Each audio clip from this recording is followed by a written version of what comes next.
자, 하나님 말씀입니다. 히브리서 11장 23절에서 27절을 봉독해 주시기 바랍니다.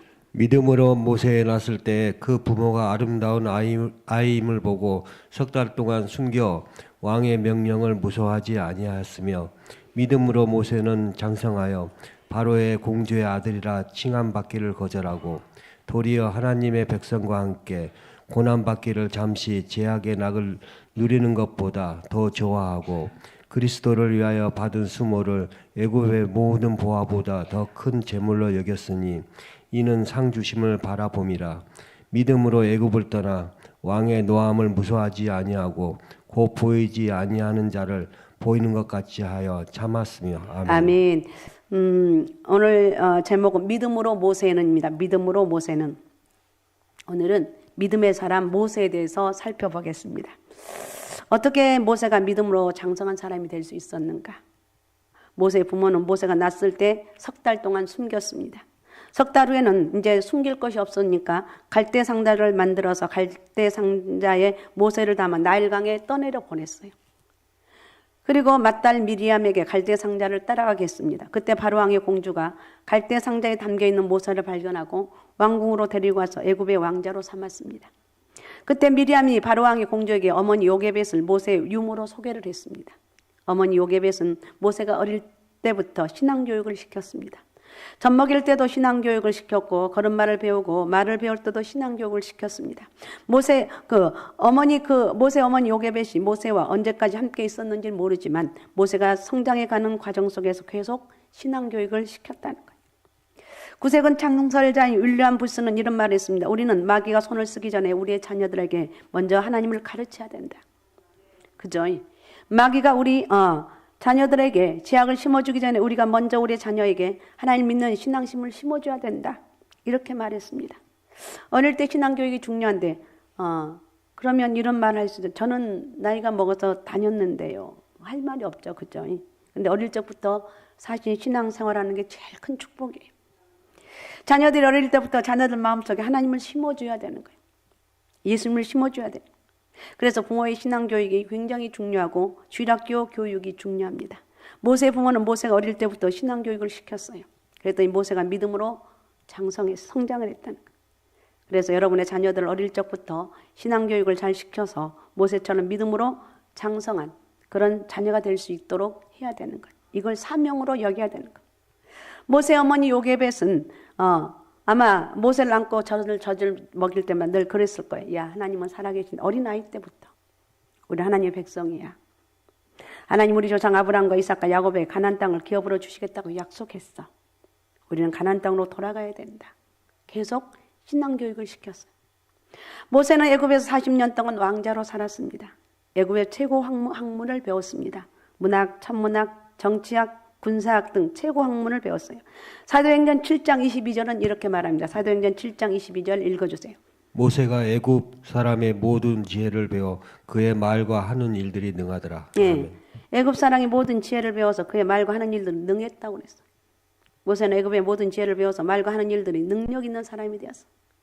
그런데 모세 인생에 가장 큰 영향을 미친 것은 애굽의 최고 학문이 아니라 어머니의 신앙 교육이었어요. 어려서부터 어머니에게 배운 신앙이 모세 인생에 가장 큰 영향을 미쳤다는 거예요. 만약에 모세 부모에게 믿음이 없었다면 어떻게 되었을까요?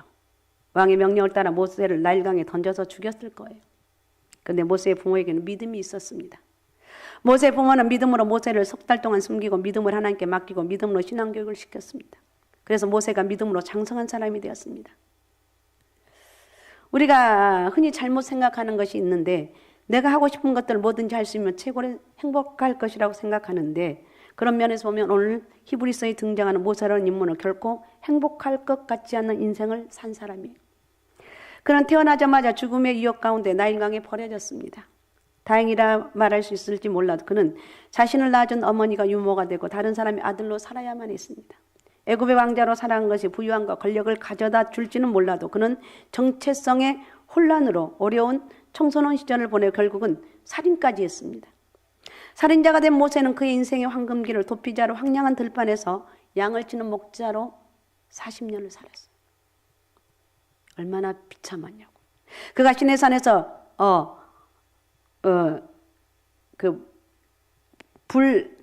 하나님께 불림을 받았을 때 그는 이미 인생의 전성기가 지난 사람이었어요. 이스라엘을 출애굽시켜 광야로 인도하고 가나안 땅에 들어가는 동안 늘 불순종하는 백성들 때문에 고통을 받아야 했어요. 맨날 원망하고 백성도 맨날 불평하고. 여보, 앞장서서 여러분 일해 보면요, 꼭 그런 사람이 있어요. 맨날 원망하고 입이 대빨 나와 있고. 여러분이 그렇다는 거 아니에요. 여러분, 그 사람들은 왜 불쌍한가? 인생이 꼬여. 이건 제가 한 말이라고 생각하지 마세요. 그런 사람 인생은 쉽게 풀리잖아요. 그냥 하나님 말씀 아멘, 알겠습니다. 이게 바보 같지만 절대 바보가 아니에요. 이렇게 하는 사람들이 하나님께서 인정하고 보호하여 주신다는 거예요. 여러분, 모세에게서 가장 안타까운 장면, 그가 그렇게 고백을 이끌고 그렇게 고생해서 이끌고 온 이스라엘 백성들도 가나안 땅 목전에서 죽어야 돼. 하나님 데려갔어. 이쯤 되면 모세는 최고 행복과는 거리가 먼 인생을 산 사람이라고, 모세는 불쌍한 사람, 이럴 수도 있어요. 그러나 아무도 모세는 실패자라고 말하지 않아요. 그는 진정한 승리의 사람이고 최고로 행복한 사람이에요. 왜 그럴까요? 왜? 모세는 의무감이나 그 어떤 이상 때문이 아닌 하나님을 진정 보았기에 모든 것을 참고 인내할 수가 있어요. 하나님을 만났기 때문에, 하나님을 보았기 때문에, 하나님을 경험했기 때문에. 여러분, 하나님을 만나면요, 최고의 축복이에요. 믿습니까? 하나님을 만난 게 최고의 축복이라. 그는 보이지 않는 분을 보는 것 같이 이렇게 하고 삼았어요. 이렇게 살았어요. 그러니까 인내한다는 말은 언뜻 보기에는 고통스럽게 느껴질 수 있을 거예요. 그러나 여러분, 인내는 참고 인내할 수 있는 이유가 있다는 것이야말로 최고로 행복한 삶을 추구하는 사람의 진정한 모습이라는 거예요. 어떤 사람이 40년간의 직장 생활을 마치고 은퇴를 했습니다. 그는 주변 사람들을 이렇게 말합니다. 자랑을 했어요. 나는 이제 걱정거리가 없어. 출근할 필요도 없지. 서두를 것도 없어. 직장 상사도 없으니 얼마나 좋은가. 그런데 이 사람은 진정한 행복을 모르고 있다는 거예요. 행복은 무엇에서 벗어나는 것이 아니에요. 행복은 오히려 그 뭔가에 매이는 거예요. 참된 사랑이란 서로에게 매이는 것이지. 부부가 그런 거예요. 남편은 아내에게 매이고 아내는 남편에게 매이고. 벗어나는 게 아니에요. 매이는 거예요. 부부나 자녀도 서로 매여 있을 때 그때 진정한 행복을 느낄 수가 있다는 거예요. 적나라한 표현일지 모르겠지만 진짜 성도는 나는 예수님의 노예다. 어쩌면 적나라한 표현이지만 나는 예수님의 노예로 매일 때 진정한 참된 자유를 누린다고 많은 사람들이 이야기를 합니다. 그래서 사도 바울은 이렇게 이야기합니다. 갈라디아서 6장 17절을 읽어주시기 바랍니다. 이후로는 누구든지 나를 괴롭히게 하지 말라. 내가 내 몸에 예수의 흔적을 지니고 있노라. 바울처럼 고생 많이 한 사람, 그것도 자기를 위해서 고생한 거라 예수님의 복음을 전하기 위해서 죽기까지 고생을 했어요. 나를 괴롭게 하지 말아라. 내가 내 몸에 예수 그리스도의 흔적을 가졌다. 흔적. 여러분, 이 시간 올라와서 예배드리며 기도한 여러분들, 내 삶 속에, 내 가슴 속에 예수님의 흔적이 있어야 돼. 세상의 돈, 권력, 명예와 같이 이 세상에 속한 것은 영원한 것이 될 수가 없어요. 명예와 돈이 결코 참된 행복을 가져다 주지 못합니다. 참된 행복은 오직 하나님 안에서만, 예수 그리스도 안에서만 소유할 수 있다. 할렐루야. 그러니까 여러분, 행복하십니까? 그러면 행복하다고 해야지. 아니, 내 환경 여건을 보면 지금 다 망해가고 있는데 이게 뭐가 행복하겠네, 이렇게 말하지 말아요. 나는 행복합니다.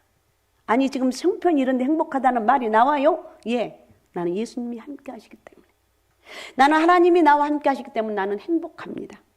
이렇게 말할 수 있습니까? 이렇게 말할 수 있습니까? 이렇게 말할 수 있어야 돼요. 시편 33편 12절. 여호와를 자기 하나님으로 삼은 나라 곧 하나님의 기업으로 선택된 백성은 복이 있도다. 예, 여호와를 자기 하나님으로 삼은 나라 곧 하나님의 기업으로 선택된 백성은 복이 있다고 그랬어요. 하나님으로 삼은 나라, 여호와가 내 하나님이다. 기업으로 선택된, 하나님이 내 기업입니다. 오늘부터 선포한다. 하나님 내 기업이야. 하나님이 하실 거야. 입에 그냥 이 하나님이란 말이 완전히 막 메어서 달달달달 말만 해도 하나님 은혜다. 이렇게 된 게 하나님 은혜다. 망한 것도 하나님 은혜고 잘된 것도 하나님 은혜라는 거. 자, 27절 한번 읽어주기 바랍니다. 27절. 27절. 믿음으로 애굽을 떠나 왕의 노함을 무서워하지 아니하고 곧 보이지 아니한 자를 보이는 것 같이 하여 참았으며. 예, 아멘. 믿음으로 애굽을 떠나, 여기서 믿음으로 애굽을 떠났다고 말하고 있습니다.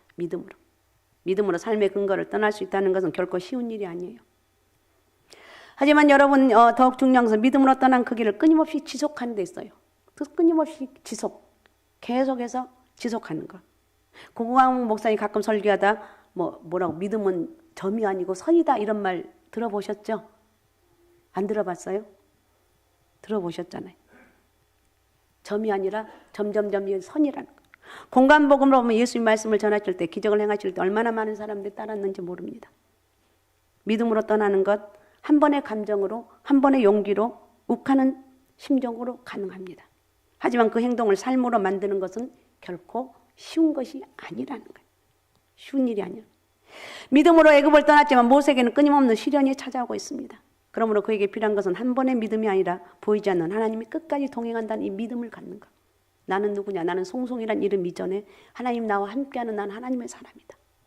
믿습니까? 여러분도 마찬가지. 나는 하나님이 함께하는 사람이다. 오늘 찬양인도 은혜롭게 잘했는데 여러분 가운데 찬양할 때 하나님이 함께하는, 우리 찬양 가운데 하나님 은혜가 함께한다. 이런 믿음으로 찬양을 하는 거예요. 만약에 모세에게서 하나님과 동행함이 이 의무만 생각한다면 얼마나 힘들어요. 이건 의무야. 한 번 하면 끝이야. 더 하면 안 돼. 여러분, 이것은 한마디로 의무를 한다면 공허함이 나타날 수밖에 없어요. 이 공허함, 특별히 중년 이후에 남녀에게 찾아오는 것이 공허함이라고 그러죠. 사랑해서 결혼한 그 사람을 위해서 헌신했는데 그 사랑이 사라져버리면 계속되었던 헌신이 어느 날 공허하게 느껴집니다. 남자들이 불쌍한 것은 뭐냐? 사랑하는 가족들을 위해서 일한다고 했는데 사랑하는 가족들을 위해서 돈이 필요하다기에, 돈이 필요하다기가 아니라 필요하기에 시작한 일인데 어느 날 자신이 일을 숭배했고 일에 빠져 살다 보니까 가족과의 관계를 다 잃어버렸을 때 얼마나 공허하냐는 거예요. 사실 우리의 불행이 다 그런 거예요. 좋은 의지로 시작한 일이 정작 그 본질은 사라져버리고 헛된 수고만 남았을 때입니다. 저는 하나님과의 나와의 관계에서 또 가족의 관계에서 이 원리를 꼭 껴. 나는 누구냐? 하나님이 함께하는 사람이다. 하나님의 은혜를 잃어버리면 안 돼요. 하나님 나에게 오늘도 은혜를 부어주옵소서. 성령의 은혜를 부어주셔서 내가 기쁨으로 주어진 사명을 감당하게 도와달라고. 이런 우리의 믿음의 고백이 있어야 돼요. 사랑하기 때문에 시작한 노력이지만 관계의 친밀함을 잃어버리면 모든 것이 다 공허해진다는 거. 아무리 하나님 일을 열심히 해도 어느 날 하나님 보이지 않을 때 우리가 얼마나 허무할 수 있는지를 알아야 돼요. 그래서 하나님 아닌 걸 숭배하기 시작합니다. 돈과 남자들은 여자, 명예, 기타 등등등. 하나님을 신실하게 예배하며 살던 성도들이 직분이 올라가면 순수함을 잃어버리는 경우도 있어요. 왜 그러는가? 하나님을 바라보며 섬기던 사람들에게 자신이 이뤄놓은 것을 숭배하기 시작. 내가 교회가 상날수만 있게 이루어지기까지 내가 이렇게 헌신했는데 이걸 곰곰이 생각하면서 나는 이렇게 한 사람이야. 아니에요. 내가 했던 거 다 잊어버리는 거예요. 그렇게 하면서 지금 내가 인정받지 못한 것을 생각할 때 서운해하는 거예요. 서운해할 필요가 없어요. 가장 불행한 것은 우리가 행복을 느껴야 할 자리에서 행복을 느끼지 못하고 공허해지면 안 된다는 거예요. 내가 믿음을 떠나는 것보다 눈에 보이진 하나님 어떻게 끝까지 붙들고 가느냐가 정말 하나님을 끝까지 의지하며 가는 게 이게 중요한 거예요. 27절을 다시 한번 읽어주시기 바랍니다. 27절. 믿음으로 애굽을 떠나 왕의 노함을 무서워하지 아니하고 곧 보이지 아니한 자를 보는 것 같이 하여 참았으며. 예, 여기 보니까 믿음으로 애굽을 떠나 왕의 노함을 무서워하지 아니했다. 왕의 노함을 무서워하지 아니했다. 모세의 삶이 불행하게 끝났느냐 행복하게 끝났느냐 그의 삶에서 무엇을 바라보느냐에 따라 판가름이 난 거예요. 모세는 참으로 많은 역경을 겪었고 적과 꿀이 흐르는 가나안 땅을 밟지도 못하고 그 앞에서 죽었어요. 기가 막히죠. 정말 그런데도 그 일을 넉넉하게 잘 감당했습니다. 그런데 그가 보아야 될 것을 보았기 때문에 감당할 수가 있었어요. 눈에 보이지 않는 하나님을 본 거예요.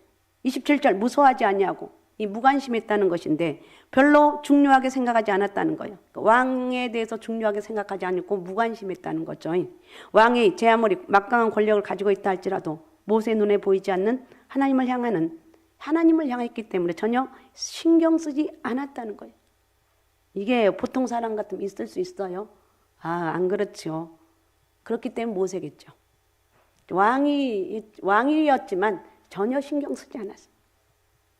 만약 그의 눈에 왕의 노함을 보고 있었다면 얼마나 불안하고 불행한 삶을 살았을까요? 여러분, 행복은 우리 삶의 역경 가운데서 무엇을 보느냐에 따라 달려 있습니다. 그래서 행복한 사람은 역경을 경험하지 않는 사람이 아니라 역경을 이긴 사람들, 좀 더 적극적으로 표현하자면 그 역경의 순간 오히려 즐긴 사람들이라 할 수 있는데 말도 안 돼. 어떻게 역경을 즐길 수 있어요? 목사님, 그건 말이 돼요? 맞아요. 말이 안 되지만 성령이 함께 하시면 기쁨으로 감당할 수가 있어요. 정말 망할 것 같고 아무것도 없는 가운데서도 이겨나갈 수가 있다는 거예요. 이 이후에는 하나님 좋은 걸 주실 거야. 이게 믿음이죠. 여러분, 한번 여러분의 과거를 생각해 보시기 바랍니다. 내가 가장 행복했던 때가 언제인가? 역경이 없었던 때가 아니라 역경과 맞부딪혀 싸우고 극복한 바로 그 순간이 아니었느냐는 거예요. 여기에 우리 인생을 보는 관점이 있습니다. 우리는 역경을 피해가는 것이 아니라 역경을 이기는 방법을 깨달아야 되는 거예요. 자, 25절, 26절, 오늘 본문 25절, 26절 다 같이 한번 읽어보면 다 같이 읽겠습니다. 읽습니다. 시작. 도리어 하나님의 백성과 함께 고난받기를 잠시 죄악의 낙을 누리는 것보다 더 좋아하고 그리스도를 위하여 받는 수모를 애굽의 모든 보화보다 더 큰 재물로 여겼으니 이는 상 주심을 바라봅니다. 아멘. 하나님 백성과 고난받기를 잠시 죄악의 낙을 누리는 것보다 더 좋아했고, 그러니까 그리스도를 위해서 받는 수모를 애굽의 모든 보화보다 더 큰 재물로 여겼으니 상 주시는 이심을 하나님을 바라봤다. 여러분, 우리 하나님만 바라봅시다. 하나님만 내 가슴 속에 주여, 내가 하나님만 바라보기 원합니다. 우리가 역경을 이기는 방법, 눈에 보이지 않는 하나님을 바라보는 거예요. 저는 이 말씀을 한번 생각해 보았습니다. 하나님을 바라보는 것이 과연 어떤 의미일까? 하나님 바라보면 마음이 넓어질 것 같아요. 하나님 마음으로 누군가를 볼 때 관용한, 그렇구나, 저 사람 저는 참 안 됐어, 이길 수 있는데, 불쌍한 마음이 드는 거예요.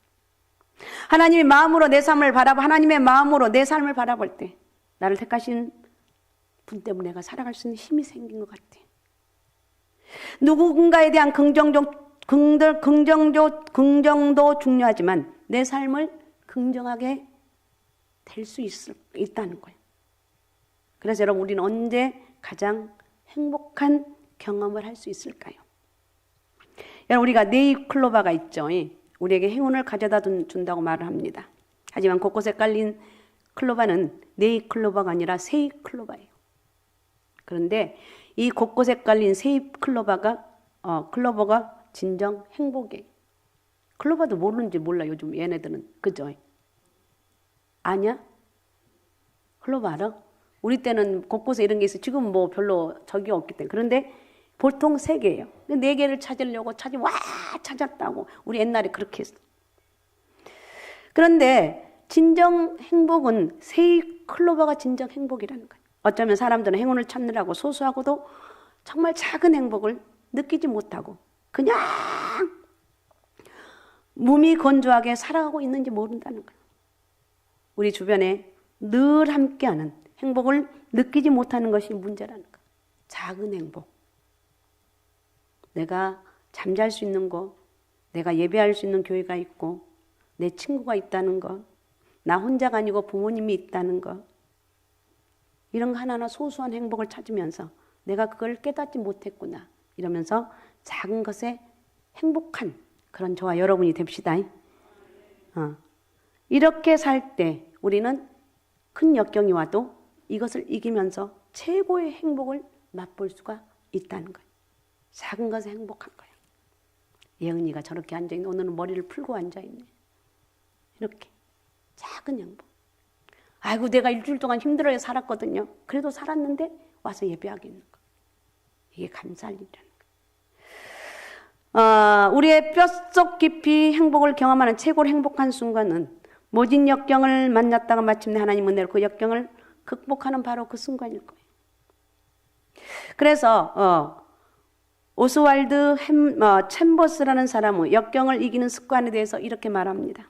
역경 가운데 우리 주님과 다투어서는 안 됩니다. 이 말은 뭐예요? 고난과 어려움이 있을 때 원망 불평하지 말라는 거예요.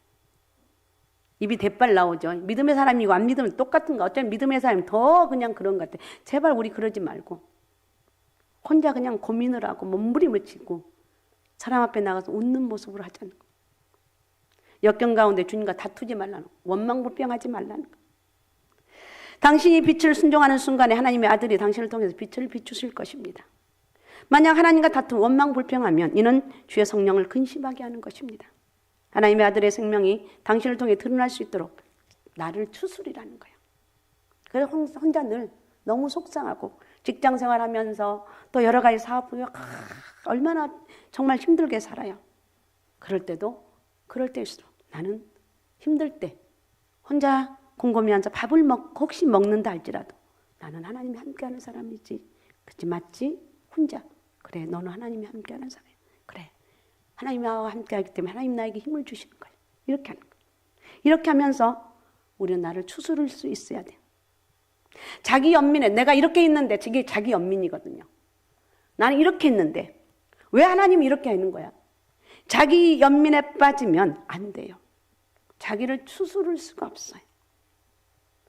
우리의 모든 상황은 하나님의 아들 예수 그리스도가 얼마나 완벽하고 순결하신지를 드러내는 수단일 뿐이에요. 이렇게 어떠한 상황에서도 하나님이 드러나실 수 있다는 것을 알아야 돼요. 만약 하나님께서 우리에게 역경을 허락하셨다면 나에게 왜 나만 당한 고난이냐고 이렇게 하지 말고 하나님 그분은 우리 곁에서 끝까지 저와 여러분을 도와주고 있다는 거예요. 야 이길 수 있어 너. 이길 수 있어. 정말 힘들면 펑펑 울어요. 하나님 앞에 펑펑 울어. 우리 지하 예배에서 얼마나 조용하고 펑펑 울어. 하나님 나 힘들어요. 신랑 때문에 힘들어요. 이놈 애새끼들 때문에 힘들어요. 애새끼들에서 미안한데. 내가 저놈 때문에 힘들다고. 나 힘들어서 못 살겠어요. 하나님 내 마음을 누가 알까요? 이렇게 울면 이 눈물도 아무 때나 나온 게 아니죠. 울고 싶어도 안 된다니까요. 그래서 참된 행복은 상태가 아니라 관계예요. 하나님과의 관계. 참된 행복은 역경 가운데서 하나님을 바라보는 거예요. 하나님을 바라보는 거예요. 그런 사람에게 결단의 문제라는 거예요. 시편 1편은 자 뭐라고 복 있는 사람에 대해서 말하고 있는데 1절 읽어주시기 바랍니다. 복 있는 사람은 악인의 꾀에 따르지 아니하며 죄인들의 길에 서지 아니하며 오만한 자들의 자리에 앉지 아니하고. 네. 악인들의 꾀를 따르지 아니하고 죄인들의 길에 서지 아니하고 오만한 자들의 자리에 앉지 아니하고 그리고 2절 오직 여호와의 율법을 즐거워하여 그의 율법을 주야로 묵상하는도다. 네. 하나님 율법을 즐거워하며 묵상하는 자다. 그 사람이 무엇이 약속되어 있는가 3절도 읽어주시기 바랍니다.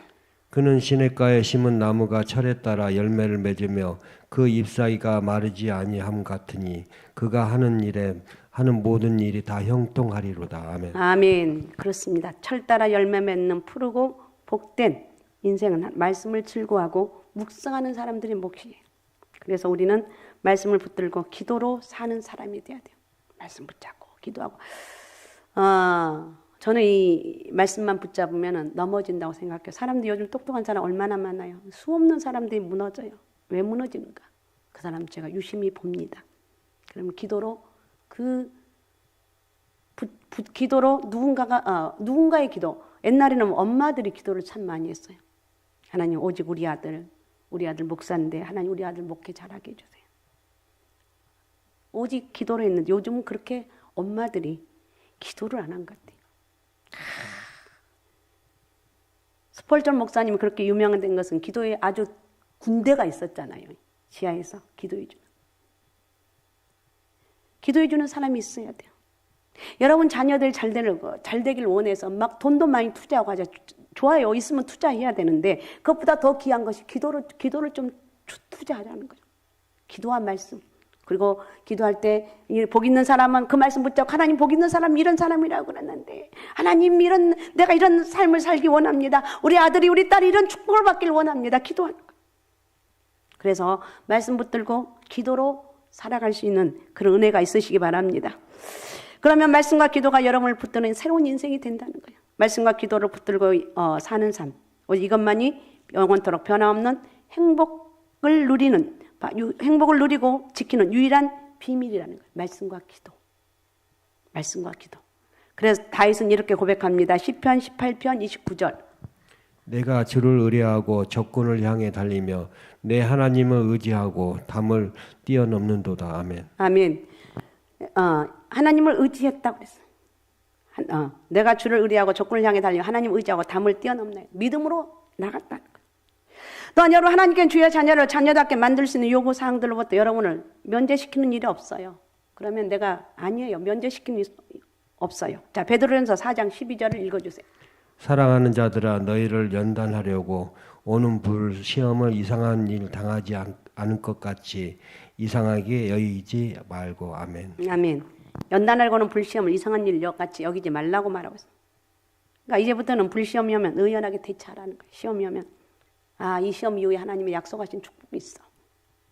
나는 믿음으로 나갈 거야. 스스로 기도하면서 내가 지금 이런 어떤 어려움이 온다 할지라도 성령으로 이길 수 있는 힘을 달라고 기도해야 되지 않겠느냐는 거예요. 영적인 어린아이들이 요즘 너무나 많아요. 조금 뭐 하면 삐지고. 아니에요. 아니라니까요. 진짜 믿음의 사람은 무슨 어려운, 무슨 별의별 일을 당한다 할지라도 거기에 신경 쓰지 않아요. 내가 더 기도가 부족한. 내가 더 하나님 앞에 부족하기 때문에 이런 일을 당한다고 이렇게 고백하는 거지. 저 상갈수만교는 꼴통 누구누가 꼴통이라고 그런 말 하들 말이야. 그런 말 하는 사람이 꼴통이야. 그래서 우리 여러분 믿음의 사람들은 제 아무리 아픈 고통이라 할지라도 끝까지 참고 인내하라는 거예요. 모세는 믿음으로 하나님 주시는 상을 바라보았어요. 제가 이렇게 쭉 보면서 기도 많이 한 사람 특징을 보면서 좀 더 기도했으면 좋겠는데 대놓고는 얘기할 수가 없더라고요. 요즘은요. 요즘 그런데 기도를 좀 많이 하십시오.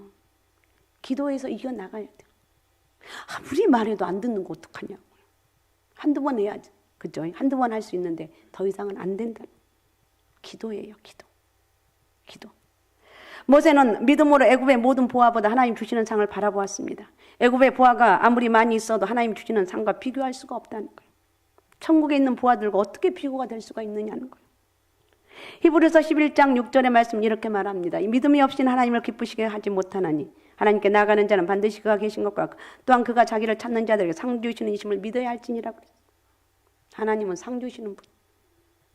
하나님은 세상의 보화는 비교할 수 없는 상을 주시는 분. 여러분 예배 드릴 때 자세 똑바로 하세요. 자세 똑바로. 아이 때부터 예배 자세가 부족하면요 쥐어 박아요. 예배 똑바로 드리라고. 그것이 그 아이들을 앞으로 축복의 길로 인도할 지름길이라는 거예요. 이렇게 해야 되는데 우리 애들은 뭐 어쩌고 저쩌고 피곤하고 누구 안 피곤한 사람 누가 있냐는 거예요. 습관. 자, 요한계시록 22장 12절을 읽어주십시오. 보라 내가 속히 오리니 내가 줄 상이 내게 있어 각 사람에게 내가 행한 대로 갚아주리라. 아멘. 행한 대로 갚아주리라고 그랬어요. 예수님이 우리에게 주실 상이 있다는 거예요. 예수님은 세상 보화와 비교할 수 없는 우리에게 주실 상이 있어요. 미국 필라델피아에 있는 어느 선박회사에서 있었던 실화래요. 잘 들어보세요. 요즘 이런 말하면 아이고 이럴 건데 들으세요. 그래도 어느 토요일이었는데 그러니까 옛날에는 주일 하루만 쉬었죠. 토요일 날도 다 근무했잖아요. 그날 오후에 물건을 잔뜩 실은 선박이 도착했습니다. 그러자 사장이 직원들을 모두 모아놓고 이렇게 말했습니다. 내일이 일요일인 것은 알지만 선박이 이제 도착했으니까 내일은 모두 출근해서 선박에 실려 있는 짐을 내리기 바랍니다. 이렇게 말했습니다. 그때 한 청년이 난처한 표정으로 사장에게 말했습니다. 사장님, 저는 일하는 것 자체를 싫어하지는 않습니다. 그런데 내일은 주일입니다. 저는 내일 교회에서 하나님께 예배드려야 됩니다. 내일은 출근할 수 없습니다. 사장이 그 말을 듣고 어이가 없어서 기분이 언짢아. 그럼 어쩔 수 없구만 회사를 그만두게나. 청년은 주일 성수하기 위해서 어쩔 수 없이 회사를 그만두게 됩니다. 청년은 주일 성수를 위해서 어쩔 수 없이 회사를 그만두고 다른 직장을 구하기 위해서 부지런히 뛰어다녔는데 그러나 새로운 직장을 구하기가 쉽지가 않았어요. 얼마나 마음이 힘들고 낙심되었겠느냐. 요즘 같은 것도 야, 그 하루 좀 뭘 그럴 수 있지. 이제 취직이 빨리 안 되면 또 집에서 난리 나겠죠. 그러니까 그게 그렇게 하면 안 된다니까. 맞는 소리인데 그러나 이 청년의 믿음이에요. 믿음. 이게 믿음이에요. 그런데 어느 날 이 선박회사 사장이 그의 절친한 친구로부터 연락이 왔습니다. 여보게 이번에 새로운 은행을 열게 되었는데 믿을 만한 사람이 있으면 좀 추천 좀 해주게. 그때 선박회사 사장이 한참 생각하더니 자기가 해고했던 그 청년을 추천해 주었습니다. 그러면서 이렇게 말했습니다. 그 청년은 자기 환경이나 여건에 따라서 자기의 믿음을 바꾸는 사람이 아닐세. 자네가 믿고 은행 일을 맡길 수 있는 사람이네. 그래서 그 청년은 은행의 발탁이 되었습니다. 전에 다니던 회사보다 더 좋은 대우를 받는 건 당연한 거예요. 오늘 본문에 나오는 모세도 그랬습니다. 모세는 믿음으로 바로의 공주의 아들이라 칭함을 거절을 합니다. 그래서 왕자로서 누리는 모든 것을 잃어버렸어요. 그리고 광야로 도망가서 양을 치며 40년을 살았어요. 인생이 끝난다고 80이 넘었는데 그때 하나님이 모세를 불렀어요. 그리고 이스라엘 백성들의 지도자로 삼아주셨어요. 하나님 모세를 높여주십니다. 여러분이 얼마나 하나님 때문에 헌신하고 수고한 것이 있다면 아니면 주님 때문에 여러분 당하는 그런 손해보는 있다면 하나님이 반드시 갚아주는데 세상이 감당할 수 없을 것으로 갚아주신다는 거. 너무 여러분 우리는 그냥 편하게 이렇게 신앙생활 하는데 쉽게 하는데 조금 한 번씩은 힘들게 해도 믿음으로 힘들게 한다는 것은 뭐냐? 믿음으로 하라는 거예요. 자, 어떻든 여러분이 말씀을 맺겠는데 여러분 어떤 불시험이 여러분에게 다가온다 할지라도 오늘 그 불시험이 예수 그리스도의 영광을 나타낼 절호의 기회가 될 줄 믿고 꿋꿋이 참고 견뎌 이겨나가라는 거예요. 할렐루야. 그럴 때 여러분 이 고난을 이기고 꿋꿋이 나갈 때요. 여러분 좀 환경이라 좋고 내가 좀 잘 나갔으면 좋겠는데 저를 보니까 안 잘 나가더라고요. 세상에 못나게 보이고 사람들이 나를 보면 미치는 거야. 그러면서 바보 같은 놈 같으니라고. 저러면서 믿음으로 산다고. 야! 그러는데 그러는 가운데 별의별 말이 들려도 그게 내 귀에 안 들러오는 거야. 하나님만 바라봐. 하나님 은혜죠. 그때 뭐 어린 나이에 무슨 은혜, 뭐가 알았겠습니까? 하나님 은혜, 지금 생각하면 하나님 은혜였어. 그냥 모진 환난과 모진 궁핍해도 어떤 그 어려움도 사람 바라보지 아니고 하나님을 바라봤기 때문에 여기까지 온 것 같습니다. 하나님만 바라봅시다. 걷다가면 금방금방 변하지 말고 진득하니 하나님 은혜를 바라보자는 거예요. 그래서 주님 안에서 참된 유로와 평강을 누리면서 최고의 행복을 나중에 하나님이 다 갚아주셔요. 다 갚아주시는데 기가 막히게 갚아주시는 거예요. 제발 쉽게 신앙생활 하지 말고 지금 혹시 힘들고 어렵다 할지라도 믿음으로 그럴 땐 더 기도하면서 하나님 앞에 나가는 거예요. 말씀 붙잡고 믿음으로. 그래서 큰 믿음의 사람이 되시기 바랍니다. 할렐루야. 모세처럼 믿음으로 결단하고 믿음으로 행하고 믿음으로 하나님이 주신 상을 바라보면서 살아가는 그런 저와 여러분이 되면 하나님이 더 큰 은혜와 축복이 임할 줄로 믿습니다. 아셨습니까? 오직 예수, 오직 믿음, 오직 성령 충만함으로 하나님이 여러분을 불러주셨고 하나님이 여러분을 세워주셨고 하나님이 여러분을 높여주셨고 그래서 여러분은 복 있는 사람이 된다. 나는 복 있는 하나님의 사람이다. 이렇게 고백하면서 하나님 은혜로 살아가시기 바랍니다. 할렐루야. 그런 하나님 은혜로 살아갑시다. 믿음으로 살아갑시다. 자, 우리 같이 찬양하면서 같이 기도하시겠습니다.